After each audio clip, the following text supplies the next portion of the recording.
We have some really cool creations. We're gonna tell you how you can see these pumpkin art. You can see them here in the valley and how to do it. And not only that, we have a whole bunch of things left on the show. We have balloon art coming. We are gonna give away a gift card and a whole lot more. I was working in the lab late one night when my eyes beheld Get inspired for your... sight. Are you looking to get inspired to carve your pumpkin this weekend? Well, I am here with the kiddos and we found a master pumpkin carver who can help.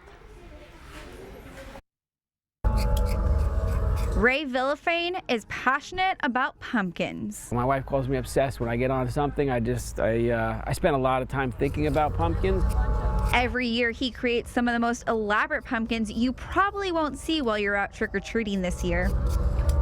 And believe it or not, it all started as a hobby. I used to teach K-12 art in Michigan for 13 years, and one of those years a student brought in a pumpkin for me to carve, and I carved it. It didn't quite look like these, but it was the beginnings of something that eventually grew over time. 15 years later, it's a year-round business that's taken him all around the world. My entire time, it seems, year-round, it revolves around the pumpkin industry, Halloween and stuff.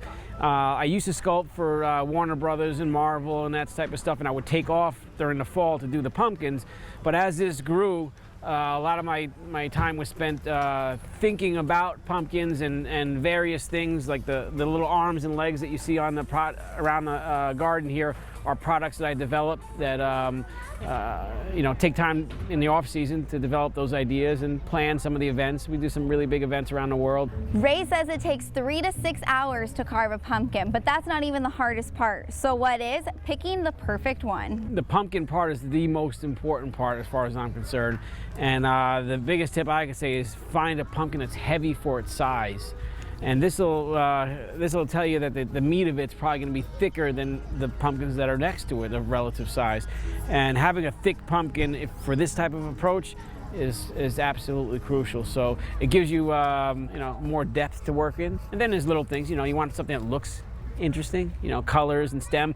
But I would never give preference to a pumpkin just because it has a cool stem or a cool color or shape. Heavy for its size is paramount. And while it takes years to become a master like Ray, he says you can still start on your own creations at home. If you're not familiar with carving this way or sculpting, that's really important to have some sort of direction, and to have fun and be confident in what you do, not to worry about messing up, because then you start to invite messing up. So if you kind of get excited about doing something, the more excited you are about it, the more opportunities you see. And just shed the fear and jump right in. He even let some of his youngest fans try it at the Enchanted Pumpkin Garden in Carefree. Whoa, this is cool. It was like squishy and wet. It looked like I was picking someone's nose. It felt like when it was soft.